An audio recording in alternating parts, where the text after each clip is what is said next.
And medium enterprises यानी SMEs में इतनी क्षमता है कि वो आने वाले समय में अरबपति कंपनियां बन सकती हैं, लेकिन इसके लिए इन कंपनियों को नेशनल स्टॉक एक्सचेंज पर लिस्ट होना होगा। ये दावा है नेशनल स्टॉक एक्सचेंज के एमडी और सीईओ आशीष चौहान का। अब अगर देश के सबसे बड़े स्टॉक एक्सचेंज के चीफ ऐसा कह रहे हैं तो ज़रूर एसएमई कंपनी में कोई तो खास बात होगी। एसएमई कंपनियां इस वक्त बाजार की गिरावट का भी बिना डरे सामना कर रही हैं और इसका अंदाजा इसी बात से लगाया जा सकता है कि इस साल जनवरी और फरवरी में 40 एसएमई आईपीओ बाजार में आए हैं, जबकि इस दौरान सिर्फ 9 मेन बोर्ड आईपीओ ही मार्केट में लिस्ट हुए हैं। पिछले साल भी 200 से ज़्यादा एसएमई कंपनियां एनएसई पर लिस्ट हुई थी। तो चलिए अब आपको विस्तार से बताते हैं कि एनएसई चीफ आशीष चौहान ने एसएमई कंपनियों को लेकर क्या कहा है और भारतीय शेयर बाजार को लेकर उनकी क्या राय है। तो चलिए वीडियो की शुरुआत करते हैं। सबसे पहले इस साल अब तक स्टॉक एक्सचेंज पर कितनी एसएमई कंपनियां लिस्ट हुई हैं ये जान लेते हैं। दरअसल सितंबर 2024 से ही शेयर बाजार में गिरावट जारी है और एफआईआईज ने इस दौरान जमकर बिकवाली की है। ऐसे में कई कंपनियां आईपीओ लाने की प्लानिंग को फिलहाल टाल दिया है, लेकिन बाजार की इस गिरावट का एसएमई कंपनियों पर असर होता हुआ नजर नहीं आ रहा। मीडिया रिपोर्ट्स के मुताबिक 2025 में जनवरी और फरवरी यानी 2 महीनों में ही 40 एसएमई कंपनियां आईपीओ के जरिए स्टॉक मार्केट पर लिस्ट हुई हैं, जबकि 2024 की समान अवधि में 34 एसएमई आईपीओ आए थे। मार्च में अब तक 10 से 12 एसएमई कंपनियां स्टॉक मार्केट में लिस्ट हो चुकी हैं। वहीं इस दौरान मेन बोर्ड आईपीओ की संख्या काफ़ी कम रही है। इस साल जनवरी और फरवरी में महज 9 मेन बोर्ड आईपीओ आए हैं। 2024 के जनवरी फरवरी में 25 मेन बोर्ड आईपीओ आए थे। इस महीने यानी मार्च में अब तक एक भी मेन बोर्ड आईपीओ नहीं आया है। तो ये थी एसएमई कंपनियों की लिस्टिंग की डिटेल। अब जानते हैं कि नेशनल स्टॉक एक्सचेंज के एमडी और सीईओ आशीष चौहान ने एसएमई कंपनियों को लेकर क्या कहा है। दरअसल आशीष चौहान का कहना है कि एसएमई कंपनियों में क्षमता है कि वो आने वाले समय में अरबपति कंपनियां बन सकती हैं। उन्होंने कहा कि सरल शब्दों में कहा जाए तो अगर आप अरबपति बनना चाहते हैं तो एनएसई पर लिस्ट हो जाएं। ये ग्रोथ दिखाती है कि भारतीय किस तरह से इनोवेशन, एंटरप्रेन्योरशिप और लॉन्ग टर्म वैल्यू क्रिएशन जैसी चीज़ों में निवेश कर रहे हैं। आशीष चौहान का कहना है कि पहले लोग निवेश के मामले में रियल एस्टेट और गोल्ड तक सीमित थे, लेकिन पिछले 10 से 15 साल में स्टॉक मार्केट ने लोगों का ध्यान अपनी तरफ खींचा है और उन्हें निवेश के लिए अट्रैक्ट किया है। उनका कहना है कि 2014 में भारत में 1.6 करोड़ इन्वेस्टर्स थे, लेकिन एक दशक में ही ये संख्या ज़बरदस्त तेजी से बढ़ी है और 11 करोड़ पर पहुंच गई है।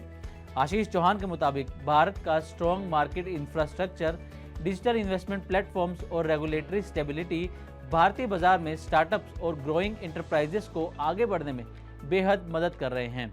उन्होंने कहा कि ग्लोबल लेवल पर विस्तार करने, वैल्यू बनाने और कैपिटल अनलॉक करने की इच्छा रखने वाले एंटरप्रेन्योर भारतीय बाजार को लॉन्ग टर्म सक्सेस के लिए लॉन्च पैड की तरह देख रहे हैं। कैपिटल मार्केट अब सिर्फ संस्थागत निवेशकों का ही नहीं रह गया है। आज 5 करोड़ से ज़्यादा लोग रेगुलर एसआईपी के जरिए निवेश करते हैं, म्यूचुअल फंड और इक्विटी में लगातार निवेश करते हैं, जिससे वेल्थ क्रिएशन और ज़्यादा सस्टेनेबल हो जाता है।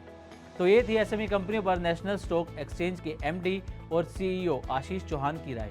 अब एक नज़र इस पर भी डाल लेते हैं कि बीते कुछ साल में एसएमई कंपनियों को लेकर रिस्पॉन्स कैसा रहा है।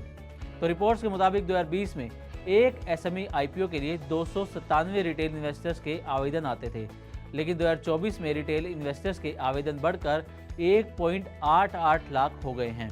ये दिखाता है कि एसएमई कंपनियों की लिस्टिंग में रिटेल इन्वेस्टर्स किस कदर दिलचस्पी ले रहे हैं। 2024 में बीएसई एसएमई आईपीओ इंडेक्स 2.5 गुना बढ़ा है, जबकि बीएसई आईपीओ इंडेक्स 32% बढ़ा है। इसके अलावा 2024 में 240 एसएमई कंपनियों ने आईपीओ के जरिए 8,700 करोड़ रुपए से ज़्यादा की रकम जुटाई है, जबकि 2023 में महज 4,686 करोड़ रुपए जुटाए गए थे। यानी कि महज एक साल में ही जुटाई गई रकम दोगुनी हो गई है। एसएमई कंपनी को लेकर हाल ही में प्राइम डेटाबेस के मैनेजिंग डायरेक्टर प्रणव हल्दिया ने भी अपनी राय दी थी। उन्होंने कहा था कि डिमांड और सप्लाई दोनों में एसएमई आईपीओ का गणित अलग अलग है। एसएमई शेयर में रिस्क काफ़ी ज़्यादा होता है और लिक्विडिटी भी कम होती है। ऐसे में छोटे इन्वेस्टर्स को इनसे दूरी बनाकर ही रखनी चाहिए। इसके अलावा हाल ही में सेबी ने भी एसएमई आईपीओ की लिस्टिंग को लेकर बदलाव किया था और बताया था कि अब कौन सी एसएमई कंपनियां आईपीओ ला सकेंगी। सेबी ने कहा था कि वो कंपनियां जिनकी बीते 3 फाइनेंशियल ईयर में 2 साल 1 करोड़ या उससे ज़्यादा का एबिटा रहा हो, साथ ही बिक्री करने वाले शेयरधारकों का ओएफएस हिस्सा 20% से ज़्यादा नहीं होगा। कोई भी शेयरधारक मौजूदा हिस्सेदारी का अधिकतम 50% हिस्सा ही बेच सकेगा। इसके अलावा NIIs के लिए आवंटन पद्धति को मेन बोर्ड IPO की तरह ही लागू किया जाएगा। सेबी ने बदलाव करते हुए कहा था कि SME IPO में एप्लीकेशन का न्यूनतम साइज 2 लोट किया गया है और कंपनियों के लिए जुटाई गई रकम का 15% या फिर 10 करोड़ रुपए फंडिंग की सीमा होगी। साथ ही SME कंपनियों को रिलेटेड पार्टी ट्रांजैक्शन नियमों का भी पालन करना होगा। तो ये थी SME कंपनियों पर आशीष चौहान की राय और SME IPO की स्थिति। उम्मीद करते हैं कि हमारी ये रिपोर्ट आपको पसंद आई होगी और आपको ये फैसला लेने में मदद करेगी कि आपको SME कंपनियों में निवेश करना है या इनसे दूरी बनाए रखनी है। इसके लिए आप किसी सेबी रजिस्टर्ड इन्वेस्टमेंट एडवाइजर की मदद भी ले सकते हैं।